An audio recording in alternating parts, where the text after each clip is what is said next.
Hi YouTube, welcome back to Wtf Rc Cars. So, we've managed to get hold of one of the KYOSHO Optima Mid World Spec 60th Anniversary Edition. Not a fan of colour, straight off bat. I know they've got the reasons for doing it, but it's like reminds me of a council bathroom. Just have to see what we can do about that. But, big shout out to the guys up at MB Models that have got us, hooked us up with this one. And managed to get it as pretty quickly. So I'll leave a link in the description below to their site, and yeah, let's have a look what you get with this thing. So we got quite a nice looking box, little picture of the actual RC. If we flick it around, we got a few of the parts that it comes with that's not on the sort of a stock car, but let's get it open.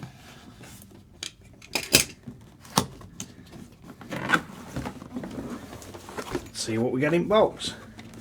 So we got the 60th anniversary stickers. We got some lovely council coloured wheels. Got some really soft tyres with little green dots on them to match as wheels. We got his wing. We got the body shell. Really do like the look at body shell. Not a fan of colour, but like the look of the actual shell itself. Then we got a bag of bits. So let's have a dig in, see what we've got. So we got the D parts. It's like we got some of the pins that hold the suspension on. Nice aluminium parts. We've got drive shafts already built up. We got metal hubs. We got a lot of carbon parts in the C bag and some tools. Nice looking bearings, rubber seals. Looks like diff gaskets maybe. Our B parts bag, we got a metal motor plate, another load of bearings and some grease. The A bag, I think they're what your bearings sitting on your diff. We've got the diff plates, a load of bearings, and a spring and everything for adjusting the ball diff. Spare parts bag, nice to see. Load of little shims, washers, and a body clip. The F parts, I believe that is a tool that you assemble to build the shocks. I think I'm right on that. Looks like we've got a whole load of shock parts. The E bag, I think they're the standoffs for the steering. I think that's a little steering plate, another load of bearings. Then we got a plastic parts bag. So we got the cover for your drive gears and the belt. We got a parts tree. We got some servo arms and the steering assembly. We got the bulkheads, looks like. Hubs. Some more bits. Then we've got as arms. We got the bottoms of the shocks and some collars and a few spacers. We've got a pack of turnbuckle ends. Looks like the damper insert, and then looks like as pulleys. I believe you glue these on the actual rings, outer rings on them. Then we got a bag with as wings and really nice looking carbon chassis, top and bottom plate. So we've got some little chrome stickers. I think they're window masks. Then we have two sticker sheets with some proper funky looking stickers on it. Although I'm not a fan of colour, I do like these stickers. And then we've got us destruction manual. So that's a quick unboxing done. I think the only thing left to do now is put the parts loosely back in box, and let's crack on with build. So first thing we're going to need to do is get our diffs, or the centre bit of our diffs, and then we've got these little rings, so we're going to need to remove the little plastic bits from the inside on both these, and then you're going to want to clean up the interior of these rings to make sure that they fit properly. So But you're going to want to make sure there's nothing fouling, and you've got the little chamfer and that faces down onto the actual diff itself. So you're going to want to make sure that that is sat all the way in, and you don't want any of the little moulding marks to be left on here, because we don't want these interfering with anything, and you certainly don't want it stopping these covers sitting all the way down. And again, chamfer facing inwards. Make sure that's seated all the way. Then once we've got that into position, you're going to want to get some glue, and you're just going to want to run a little tiny bit around.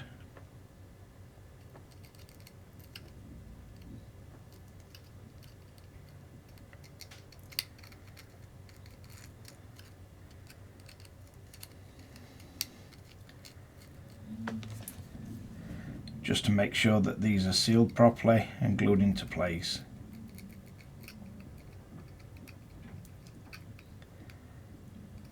And you're not going to need a lot of this, just enough to bond them together.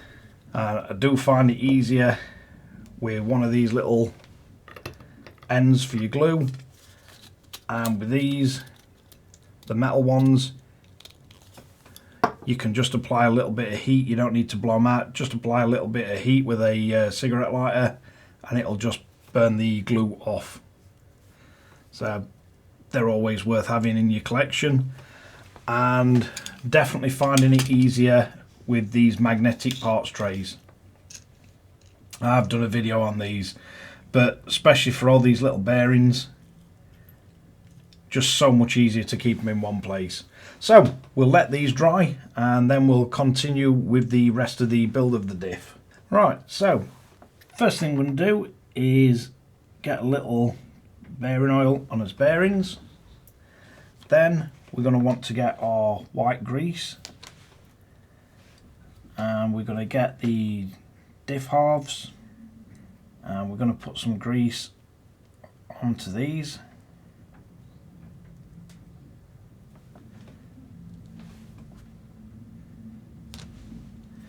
And I'm not sure where I got this little tiny plastic thing from. I think it was with one of the gyros, but it does work really good for putting grease onto these little diffs.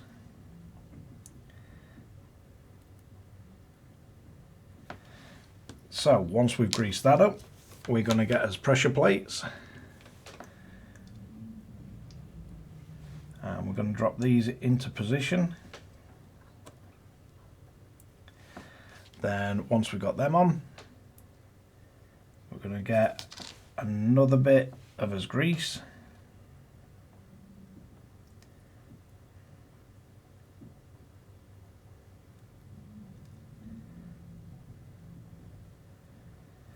and we're going to grease the back of the pressure plate on both of these diffs.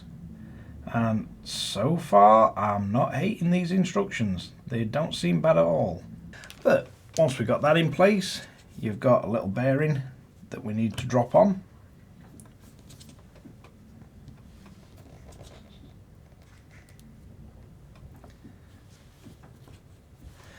Then we can come back to the diff halves that we assembled earlier.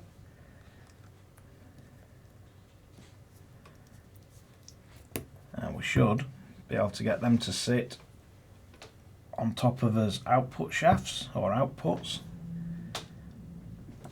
Then we're going to need the larger of the bearings. So what I like to do with these is just get a bit of the diff grease, because it's easier doing this than it is greasing the actual bearings.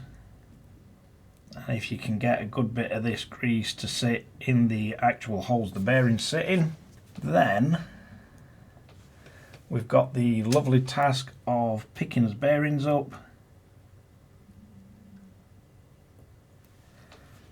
and these bearings will just drop into place Now you can use a magnetic driver or a magnetic tip to get these, but for me, if you've got grease on the tool that you're using, you may as well just use that to just pop them in, and you will feel them just drop into position. But basically we're just working his way around filling both of these with bearings. So I'll get that done and then we'll move on. Alright, you should then have all your bearings all nicely greased and sat in the diff halves. So let's move on. So this can be fiddly. So we want to get one of these and try and get one of these little tiny O-rings over the end of it.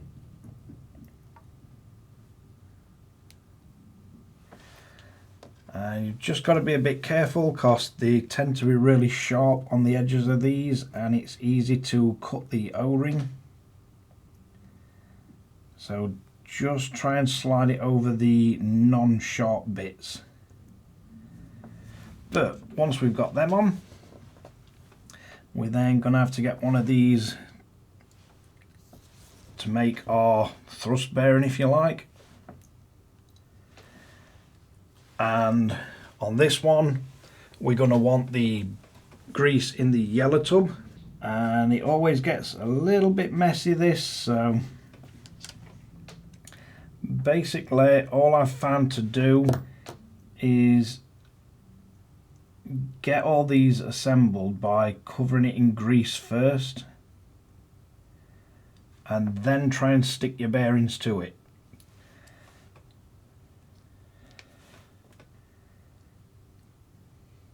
But this stuff gets everywhere, so you're going to want a good bit of grease on it, and then we've got to get the tiny little bearings, and you're going to want to try and sit them all the way round to make a thrust bearing.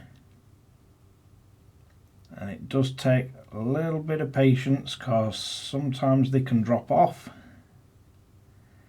So you certainly don't want to be doing this over a carpet because you will never find them. And I'm not sure if they give you any spare ones of these, but if you get plenty of grease on here to start with, it does make your job a little bit easier. So I just find if you just push them down into grease, you can usually get them all to stay where you want them.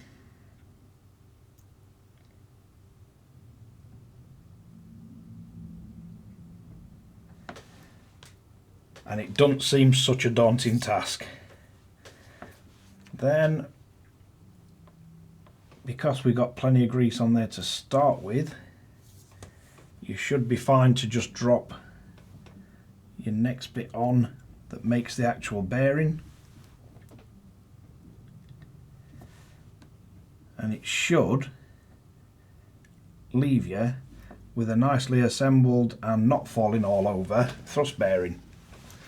So once you've got that all put together, it does only tell you to grease the inside faces. So then you're going to sit it onto these and just make sure that the slot lines up with that little hole.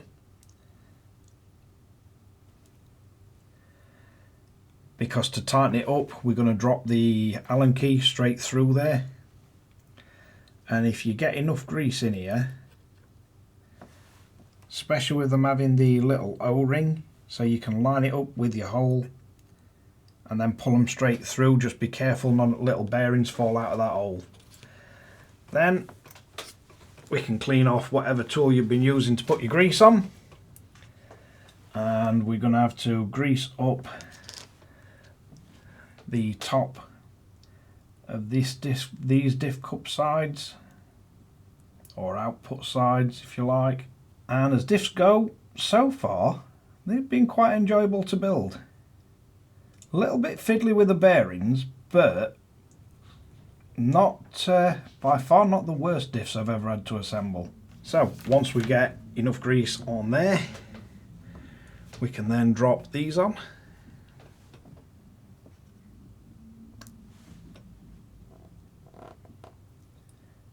And you should already have enough grease in your diffs, but you get plenty of this stuff. It's not going to hurt anything if you just want to put a little bit more around on these plates. Right, now we're going to be moving on to tighten everything up. Basically, we've got as bearings, and I just like to put a little drop of oil in these. We're going to need as Allen key, and then we're going to want to put these together. So we should have this tiny part with the holes in, so you should just be able to slide them in.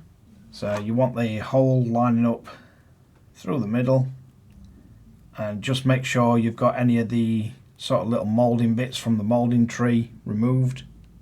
So we're going to get our bearing and drop that in. Then we're going to get that and sit it through. Then you should be able to line it up with the hole. That should allow you to hold it into place. We're going to flip it over. You're going to drop one of your springs down. Then you're going to want to get that in place. Now it is asking us to place one of these in.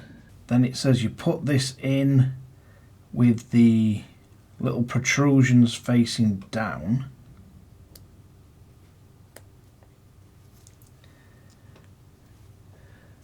Then once we've got all that into place, you should now be able to start tightening it up. I'm wondering if that is just to work as sort of a locking nut, but they do feel nice and smooth. So we need to flip it over, then we need to put one of these on, and it says make sure it's that way around. And then it's asking us to drop a bearing in, and these are sealed bearings, so I shouldn't need to grease them. So let's quickly drop our bearing on this one. We get that into place. Then we get a spring, drop that on.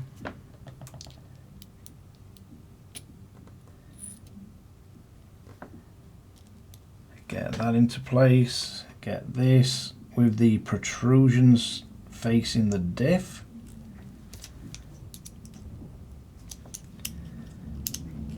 And we should be able to get that somewhere near.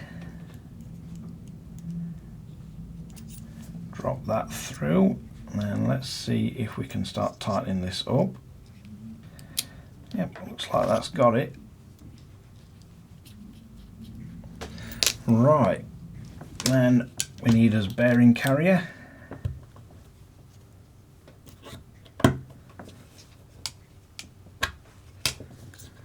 So now we need to set as diff. So we're going to need something to hold one side, something else to hold the other. So we can use our Allen key again. Let's just spin that until it lines up. And we should be able to tighten as diffs now. And then all you do is tighten it down. Once you've got it tightened down, have something that holds the diff, and you can just check it for tension and tighten it or loosen it as much as you actually need to set your diffs. And the tension you put on these is entirely up to you. It's just how you want your diffs to feel. So I'll get the second one tensioned up and then we can move on. Right, once you've got your diffs assembled, you should be able to hold them, and your opposite output should rotate in the opposite direction. If it doesn't, the chances are you've got your diff tightened up too much and it's not letting the bearings work to give you the diff action. But these are really nice feeling diffs. So let's move on, see what else we've got. Alright, so moving along, you're going to need this little part, and we're also going to need the little part that closes the pulley, and you want the chamfer facing inwards again. So you're going to put that together, and then again we're going to have to glue this. Not something that I've had to do on any other RC. They usually just sort of friction fit these, but this is the first KYOSHO I've done. So we're just going to drop that on and then let the glue set, let it work its way around. You don't need very much, so it is really helpful to have one of these tiny little needle nose things, but you just want to put it on sparingly and then let that set. So we'll let that dry and we'll crack on. Right, so moving along, we've got our shaft, and it's not telling us to grease any of this. So we want that, and then we want this weird little spacer with the tiny little line in the middle of it. Then we've got us two bearings, so again I'm going to put a tiny little bit of bearing oil on these. They do feel like they've got oil on them from factory, but it's never going to put another drop on. So we want a bearing on first, then we want the part that we've glued, and we're going to close it off with another bearing, and just make sure that's seated all the way. Right, let's see what else it's got in store for us. Right, best way of approaching this is to do it in bits. So we're going to get us gear and drop the bearing in. Then we've got to get this lovely little retaining spring in. So I think if we start it off and then just work our way round, we should be able to get it to sit in. Yep, so that's gone in. That's that part assembled. And we've got the 43 facing us. Don't think there's one on the other side, nope. So then it's asking us to place a bearing in the bottom of there. So let's get that into position, see if I've got something to seat it down with. So you want your bearing at the bottom of that. Then we need to get that gear and sit it over the top of there. Make sure that's seated all the way. Then it's asking us to get what looks to be the black washer and a screw. And then seat this in. Just make sure it moves nice and freely so it's not bound up at all. So next we're going to be getting this side casing. We're going to want to drop a bearing into the top of it. So it should be able to fit the smaller bearing in. Then we're going to need this part, and it looks like it's telling us to line it up with the top. Then we're going to want one screw to hold that in place. And by the looks of that, I'm guessing that's a belt tensioner. So if we get that into place, then we're going to want a screw in that. So one of the little counter head screws. Then we're going to take that part. We've got two more little bearings with no seals in, so let's drop a little bit of oil on these.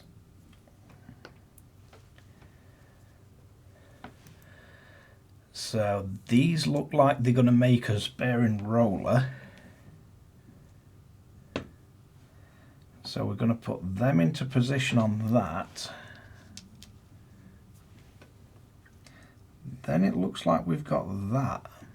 So it looks like this is going to go through and make the back of that up.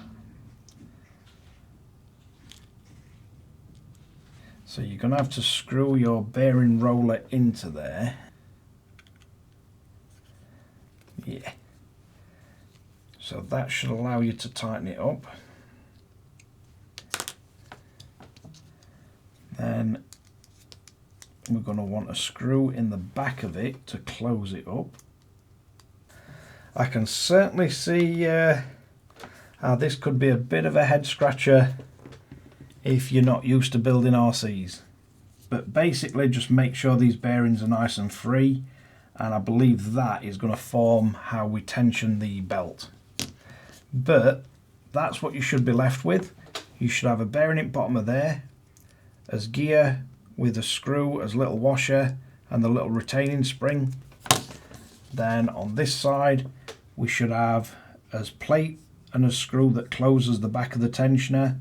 We should have as 2 bearings on it, as bearing at top, screw in there, and that's the position it's telling you to start with. So it says max at bottom, so I'm guessing we undo that and just ratchet it round to tighten his belt. But let's move on to the next part. So first off, we're going to need to get a tiny little shim on the back of our top shaft setup, and then you're going to want to put that into the bearing. Then it's asking us to get a bearing in our bulkhead. I'll make sure that's sat all the way down. We're going to get us diff, and you're going to want a shim on the diff side. Then we're going to want to get us drive belt. I'm not sure which is going to be the easiest way of doing this. I'm not sure if there's enough room to get it in after that pulley. No, doesn't look like it. So let's just drop that pulley forward. Make sure you don't lose your little shim off the back of it. So you just need to make sure you don't lose your shim. You're going to want the belt underneath the tensioner, and then just slide the belt over the top of the top pulley and get that into position. So we should be sat something like that. Then we're going to want to get grease on his gears. Now it's telling us to grease that gear, but it's not telling us to grease any of the other gears. So I'm guessing they're just going to let this work its way around everything, but I think I might just try and get a bit of grease around this one, and then that's going to be driving our diff anyway, so it's not going to work. Just spotting a bit of grease around that. So once you've got them assembled, then we're going to have to drop a shim on this side. We're going to have to get a bearing in that side of the case.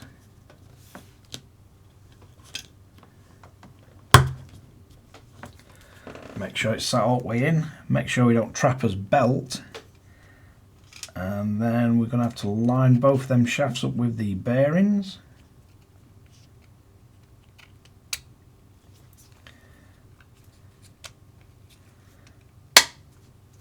And it should go together. Then you should have nice free movement on the belt.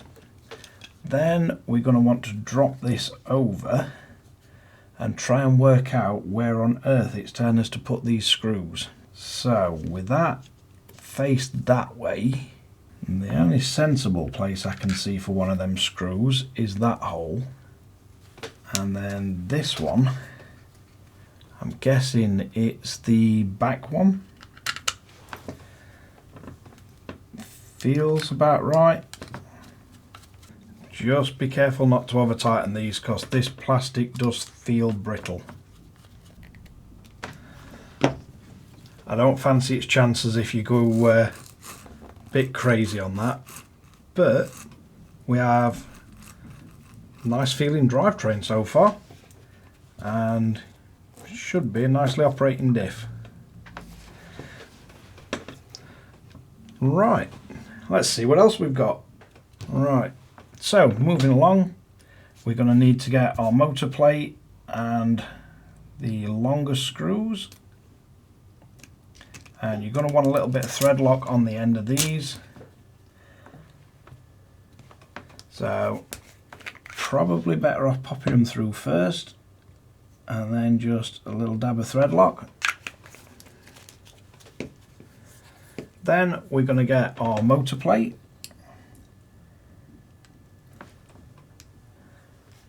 you're going to need a 2mm hex, and just be careful not to cross thread these, because you've not got an awful lot of thread to play with.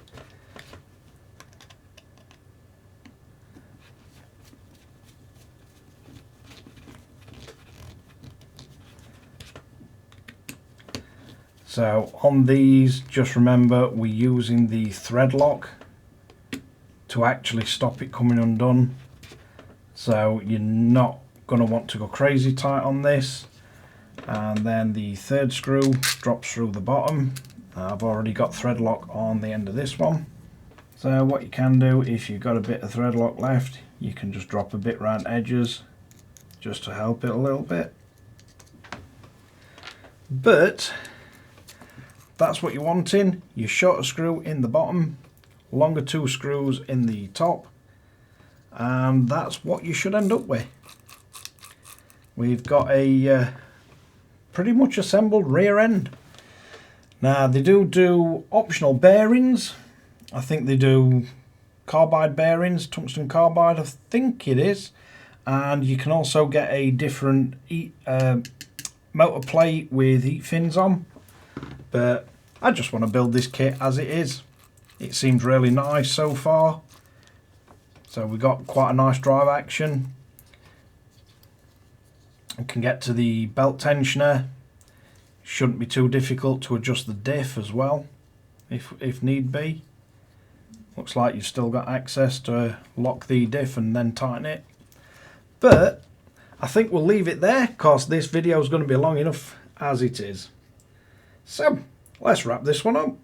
So there we have it. Not an awful lot to look at so far, but I must admit it's the first KYOSHO kit I've built, and I'm quite enjoying it so far. The plastics are definitely different to what I'm used to in the Tamiya cars, especially the sort of when you get to the M07 TA08. Certainly feel a little bit more brittle, but end of the day, it's not something that's meant to be absolutely wailed on or hammered about. It's just a very nice vintage RC. But the fit and finish of it so far, everything seems to fit perfect. Nice to see the use of little shims and full bearings and all hex hardware so far. So yeah, quite impressed with it.